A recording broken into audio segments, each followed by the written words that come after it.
High blood pressure is a health condition that increases your risk for heart attacks, stroke, kidney disease, even vision problems. It can lead to premature death. Almost half of adults in the United States have high blood pressure. Here are 8 lifestyle changes that can lower blood pressure, plus 2 myths about lowering blood pressure where the common knowledge doesn't stack up with the research. Watch to the end where I share one bonus tip also that you can put into practice right away.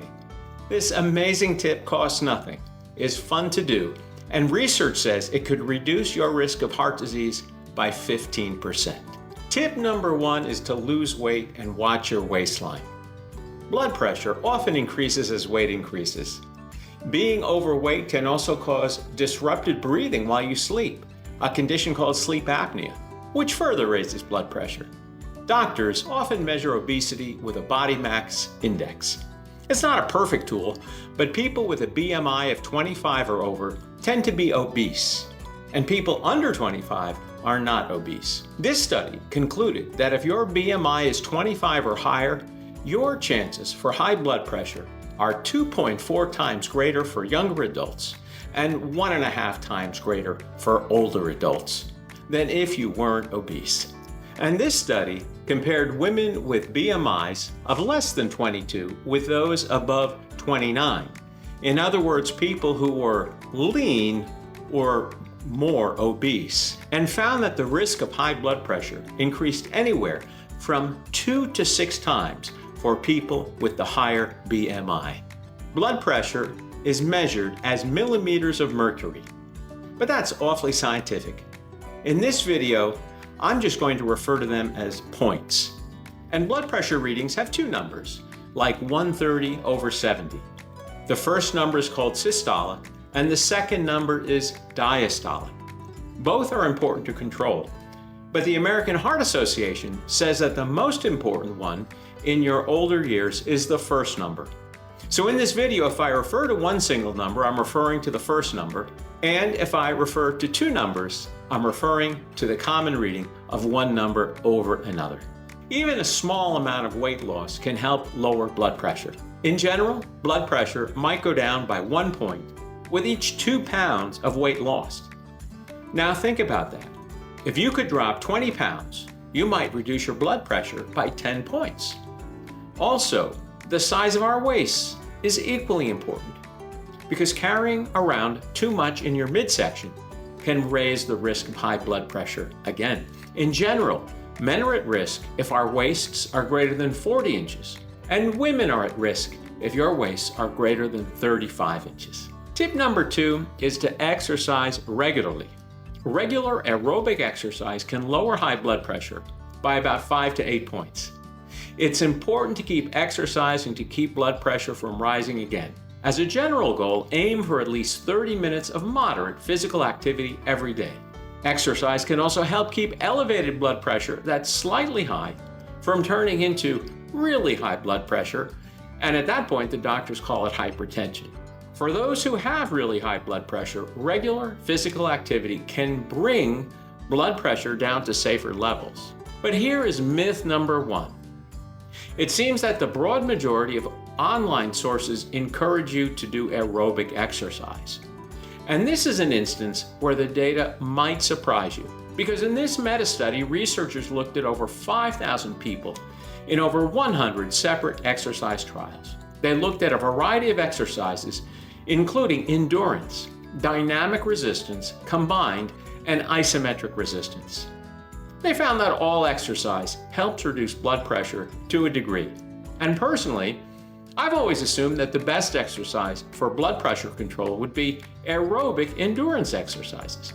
Things like running, cycling, and swimming. However, these researchers found that isometric resistance training actually provides the greatest reduction in blood pressure.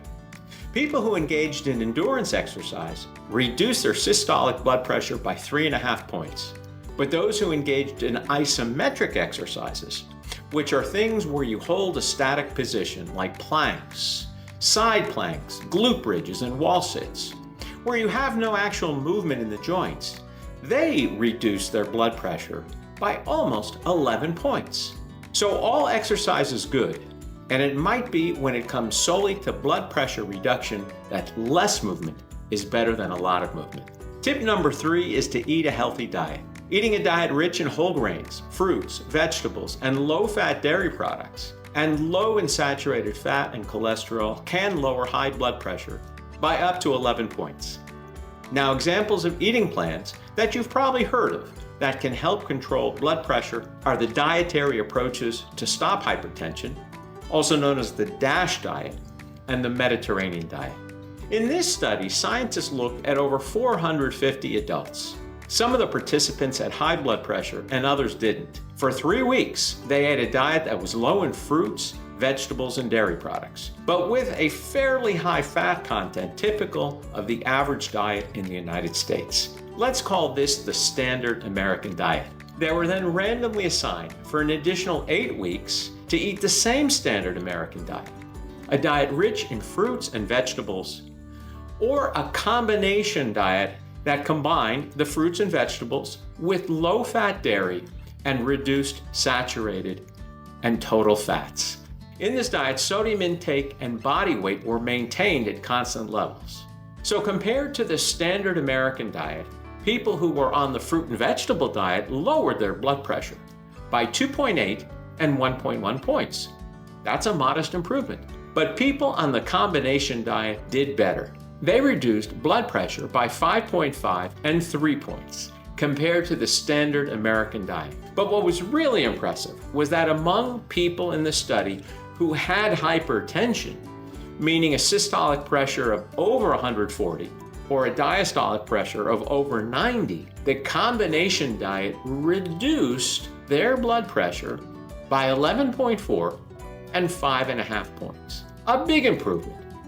I think the moral of this research is that diet matters. Fruits, vegetables, protein, and less fat matters. And the impact is greater the higher your blood pressure happens to be. Tip number 4 is to reduce salt and sodium intake. Even a little less sodium in the diet can improve heart health and blood pressure. Sodium's effect on blood pressure varies, but in general, experts say you should limit sodium intake to 1.5 grams or 1,500 milligrams a day. In this study, researchers looked at the impact of sodium on blood pressure. They concluded that sodium reduction in the diet could lower blood pressure by 8 points. And they also said that such a decrease would lower cardiovascular death by 10 to 15%. To lower sodium in your diet, read your food labels, look for low sodium versions of the foods and drinks that you enjoy. Eat fewer processed foods, because only a small amount of sodium occurs naturally in food, so most sodium is actually added during processing. And use table salt sparingly. Use herbs or spices to add flavor to food. And the final guideline is to try to cook versus buying prepared foods, because cooking lets you control the amount of sodium you add. Tip number 5 is to limit alcohol. Scientists suggest that if we limit alcohol to less than 1 drink a day for women, or 2 drinks a day for men, it's going to lower blood pressure by about 4 points. And 1 drink means 12 ounces of beer, 5 ounces of wine, or 1.5 ounces of a strong 80 proof liquor. Given the impact of alcohol in general on our health and the enjoyment many of us get from it, a ton of studies have been performed in this area. Some have actually suggested that red wine could be good for our blood pressure. This phenomena, the so-called French paradox, of a relatively low incidence of coronary disease in France, despite the fact that many French people have a high intake of saturated fat, has been attributed to the consumption of red wine. It's also been suggested that red wine drinkers might be protected from the blood pressure raising effects of alcohol due to the antioxidant effects of the polyphenols and the flavonoids in the wine. However, this study confirmed that alcohol consumption raises blood pressure regardless of source. They compared beer drinkers to wine drinkers and found that both beverages affected blood pressure equally. They concluded that the issue of the French paradox may simply be due to the fact that life in France is less stressful as compared to other countries. And if you've ever been to France, you might understand how that could be the case. Tip 6 is to get good sleep. Getting fewer than 7 hours of sleep every night for weeks can play a role in hypertension. Conditions that can disrupt sleep include sleep apnea, restless leg syndrome, and general insomnia. Now, as adults, we should aim to get 7 to 9 hours of sleep every night. Try to stick to a sleep schedule, avoid excess caffeine, and large meals close to bedtime. And here is a very surprising outcome. It's bad to sleep too little, but it's also bad to sleep too much. This meta-study looked at nearly 350,000 people. They found if you sleep fewer than 5 hours compared to a baseline of 7 hours, that your risk of high blood pressure is 60% greater. I think that makes sense. And the authors noted that too little sleep acts as a stressor on the body, and this would raise your blood pressure. But the second part was surprising. They also found that if you sleep more than 9 hours versus 7 hours, your risk of high blood pressure was 29% greater. So excessively longer and shorter periods of sleep are both risk factors for high blood pressure. And they also found that these associations happen to be stronger in women than in men. The underlying mechanisms of too much sleep are not well understood, but they concluded that it might be due to relationship and not causality. For example, people who sleep for long periods might have other health issues that are indirectly giving rise to that hypertension. For most of us, the greatest challenge is probably getting enough sleep, not too much. I think the best advice on sleep comes from Brian Johnson, the tech guru who is spending millions of dollars trying to understand and prolong his longevity. He says that we should treat sleep like work.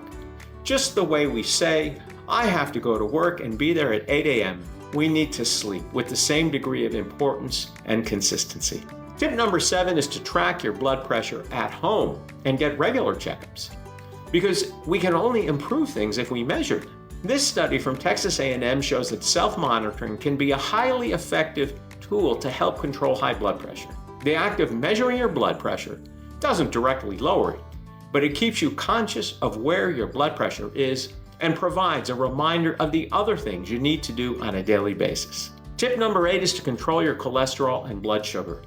High blood sugar and high levels of bad, non-HDL cholesterol raise your risk of heart disease. This study looked at 330 women aged 60 or older and concluded that the higher your cholesterol and blood sugar, the higher your blood pressure. The good news is that you can manage your cholesterol and blood sugar with the same type of dietary habits mentioned earlier.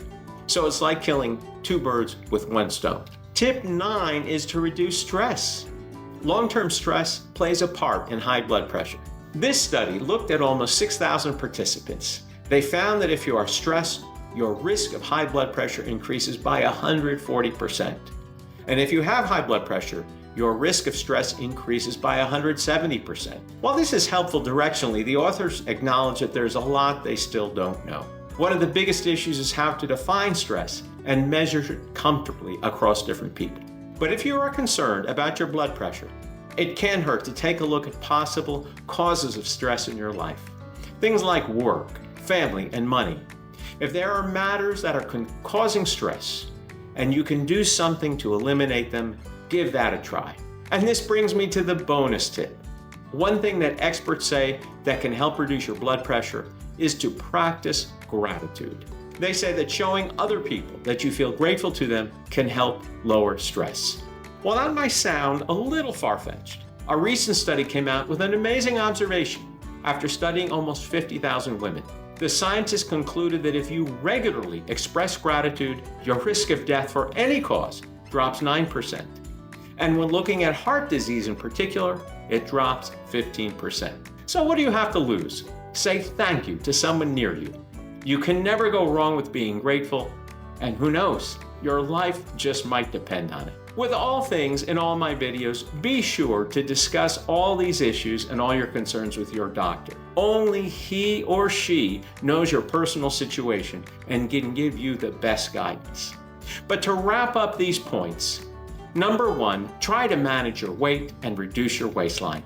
Exercise regularly and consider isometric exercises as part of your routine. Improve your diet. Consider the Mediterranean diet or the DASH diet. Reduce salt and sodium. Limit your alcohol intake. Do everything you can to get the best sleep possible. Track your efforts. Reduce cholesterol and blood sugar. Eliminate stress and practice gratitude. So let me practice gratitude by saying thank you for watching this video. If you enjoyed it, feel free to subscribe and like. And please see my other videos here, all devoted to how you can take the best care of yourself and your loved ones.